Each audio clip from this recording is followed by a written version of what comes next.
România este țara castelelor medievale, bisericilor gotice și orașelor fermecătoare, toate ascunse printre unele dintre cele mai enigmatice peisaje din Europa de Sud-Est. Marcată de minunile geografice precum Munții Carpați și Marea Neagră, pădurile dense și vârfurile acoperite de zăpadă ale țării sunt decoruri perfecte pentru folclorul care emană din aproape fiecare regiune. Iar pe lângă faptul că 2024 este un an electoral, viața noastră continuă exact la fel și ca să ne mai luăm gândul de la alte probleme, haideți să vedem împreună care sunt cele mai frumoase locuri de vizitat în România anului 2024. Și înainte să începem, știți și voi că mă ajută foarte mult dacă apăsați butonul de like și pe subscribe, așa că haideți să vedem un pic de susținere. Iar abonați săptămânii apar chiar acum pe ecran și dacă îți dorești să fii și tu unul dintre ei episodul viitor, tot ce trebuie să faci este să fii abonat la canal.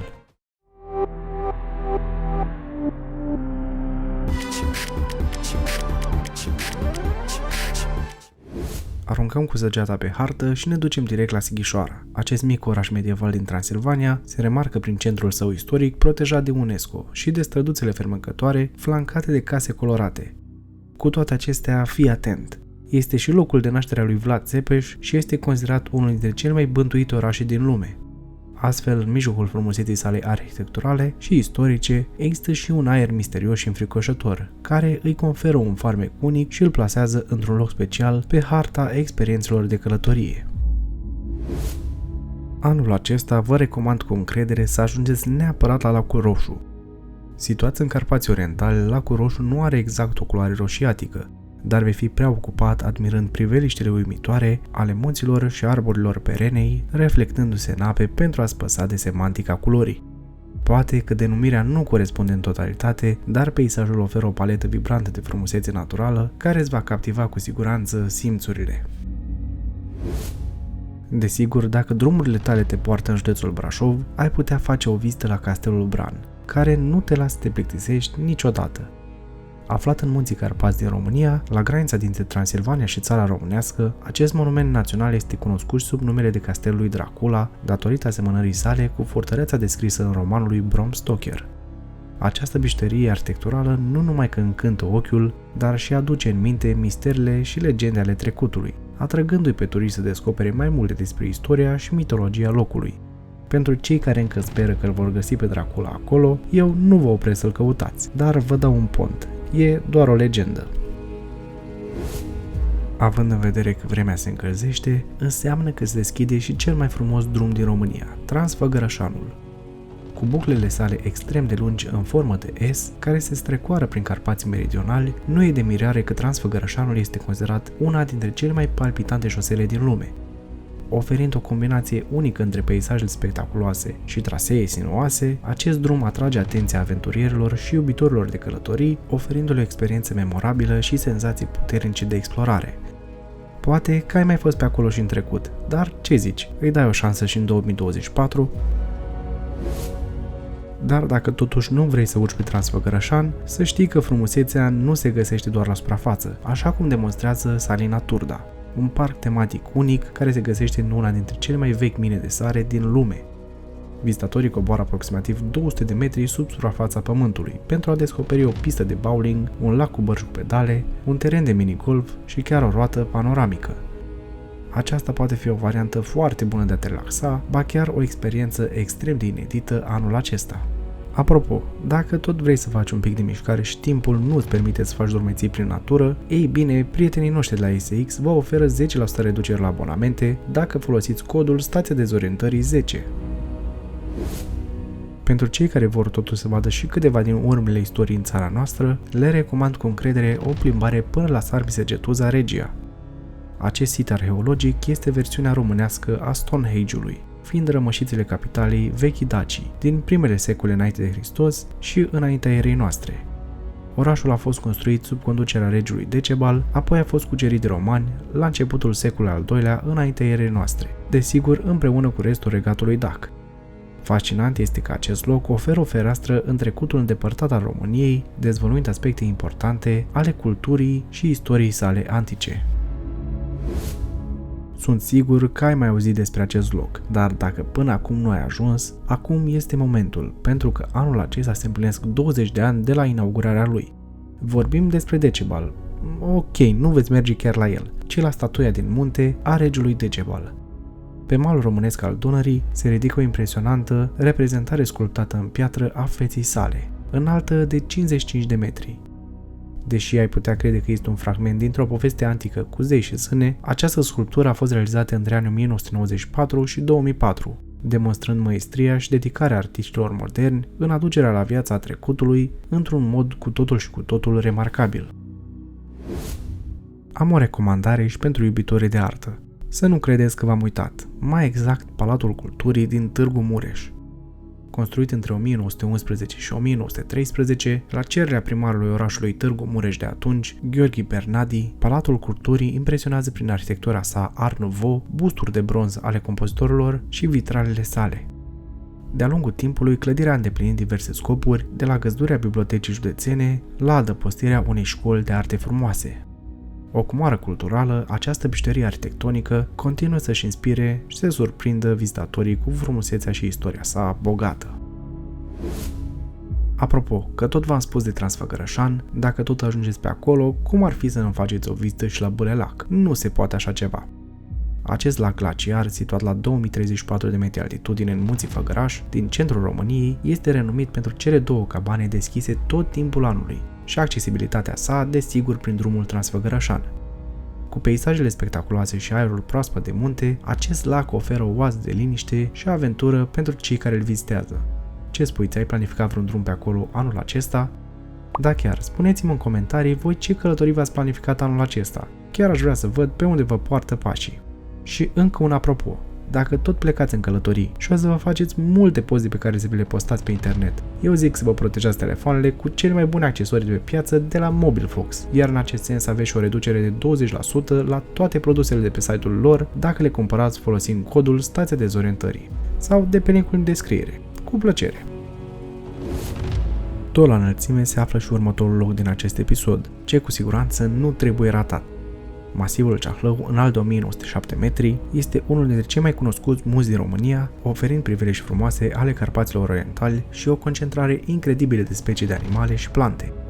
Este locul unde legenda se împletește cu natura, într-un mod fascinant, oferindu-le vizitatorilor o experiență memorabilă în mijlocul peisajelor impresionante și a biodiversității remarcabile. Nu pot să nu vă recomand un loc unic și nimeni nu mă poate contrazice acum, pentru că România este singura țară din lume care a transformat un cimitir într-un loc cu umor. Exact. Discutăm despre cimitirul Vețel de la Săpânța. Te-ai aștepta probabil ca un cimitir românesc să fie destul de înfricoșător, dar aceste morminte albastre ca cerul, crucile sculptate manual și pictate, sunt departe de a fi sumbre. Nota interesantă, contrastul între cerul albastru și mormintele colorate poate sugera o perspectivă neașteptată asupra vieții și a morții în cultura românească, arătând că uneori frumusețea și viața pot înflori chiar și în locuri asociate cu tristețea și pierderea. Deși v-ați așteptat să vă recomand Delta Dunării, despre aceasta știm tot și am învățat în școală o grămadă de aspecte despre ea. Așa că o să vă spun că în 2024 trebuie să ajungeți în Delta Moldovei. Acesta este un loc superb din apropierea Iașului, ce seamănă perfect cu o deltă și unde vă puteți relaxa, puteți pescui și puteți să faceți trasee pentru a vă bucura de peisajele superbe. Și dacă doriți să aflați mai multe despre acest loc, găsiți un episod dedicat lui pe canalul nostru. Dacă nu ați văzut până acum, sau chiar dacă l-ați văzut, ar fi timpul să vă reîmprospătați memoria legată de castelul Corvinilor. Această cetate gotică din secolul al XV-lea prezintă suficiente elemente de coșmar pentru a rivaliza cu castelul Bran. Imaginează ziduri impenetrabile și un pod mobil în exterior, iar în interior un masiv temniță și cameră de tortură. O legendă susține că această cetate ar fi găzduit fantome și spirite malefice care bântuie încă încăperile ei întunecate, făcând-o să fie o destinație fascinantă pentru cei dornici de senzații puternice. Poate că mulți dintre voi nu ați ajuns în primul oraș iluminat din România și anul acesta este momentul potrivit să vizitați Timișoara. Timișoara este unul dintre cele mai populate și frumoase orașe din România, atrăgând oamenii cu piețele sale publice, hotelurile elegante și festivalurile culturale și muzicale frecvente. Orașul este cunoscut pentru atmosfera sa vibrantă, fiind un loc în care se întâmplă mereu ceva interesant și plin de viață, așa că de ce să ratezi ocazia de a-l vizita? Cu siguranță mulți dintre voi vor ajunge și la malul Mării Negre, așa că trebuie să vedeți și cazinoul din Constanța, care se apropie ușor de finalizarea lucrărilor de restaurare. Deschis ca un casino cu vedere la Marea Neagră în 1910, această capodoperă a stilului Art Nouveau a fost folosit pentru scurt timp ca spital în timpul celui de-al doilea război mondial, înainte de a deveni unul dintre cele mai frumoase locuri abandonate din România. Deci dacă acum nu mai este chiar abandonat și în curând va deveni un muzeu, fă o vizită și anul acesta. 2024 este și anul potrivit pentru a ajunge în cheile Nerei Beușnița. În 2000 a fost declarată zonă naturală protejată, iar acest parc din sud-vestul României este renumit pentru cascadele sale și lacurile albastre strălucitoare. Cu o notă interesantă adăugată, ai putea spune că acest paradis natural este unul dintre puținele locuri unde timpul pare să-și fi pus amprenta mai puțin, lăsând natura să strălucească în toată splendoarea ei neschimbată. Una dintre frumusețele țării ce nu trebuie ratate este de asemenea și barajul Vidraru. Construit în 1966 pe malul râului Argeș, acest baraj masiv, în formă de arc, a creat lacul Vidraru, un lac de peste 10 km lungime și găzduiește o statuie destul de interesantă a lui Prometheus ridicată în apropiere.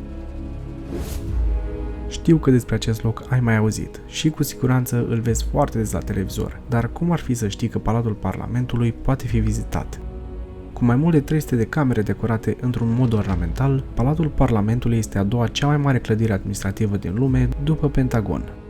Odată cu dimensiunea sa impresionantă, acest palat nu este doar un simbol al puterii administrative, ci și o mărturie a bogăției istorice și culturale a României. Un alt oraș ce merită vizitat anul acesta este cu siguranță Brașovul. Vizitarea Brașovului este ca și cum ai călători în timp, cu turnurile de ceas medievale și biserele gotice, precum celebra Biserică Neagră, definind linia orizontului. Este ca și cum ai păși într-o lume pierdută în vremurile vechi, unde fiecare stradă are povestea sa de spus și fiecare clădire emană o atmosferă misterioasă și plină de istorie. Și dacă tot mergi până la Brașov, eu zic să-ți continui călătoria și la Sibiu. Istoria Sibiului își are originile în secolul al XII-lea, când coloniștii sași au făcut din Transilvania casa lor. Arhitectura germanică din centrul vechi al orașului servește ca o amintire a originilor sale. Sibiul este un loc cu o bogată moștenire culturală, în care fiecare colț ascunde povești fascinante despre trecutul său și influența sa multiculturală. Și cam astea sunt cele mai interesante recomandări de anul acesta, sau cine știe, doar o parte dintre ele. Așa că dacă vreți să vedeți și o parte a doua, o continuare a acestui episod, vreau să văd o susținere puternică la acest episod și să facem 1000 de like-uri. Ce ziceți? Nu am mai făcut de mult. Dar pentru că acest episod a ajuns la final, dacă ai rămas până aici, vreau să-ți mulțumesc enorm, să te rog să dai un like acestui episod, să te abonezi la canal, să-l distribui la cât mai multe persoane, pentru că mă ajută foarte mult. În cazul în care nu ai văzut, am postat un episod despre Delta Moldovei, pe care te invit să-l urmărești în continuare. Chiar acum poți vedea membrii canalului care susțin și cărora le mulțumesc mult. Nu uitați că ne puteți urmări și pe Instagram, pentru că și acolo mai postăm lucruri pe care nu le vedeți pe YouTube. Voi ați urmărit Stația Dezorientării și sper că nu sunteți dezorientați. Iar până data viitoare, stay safe!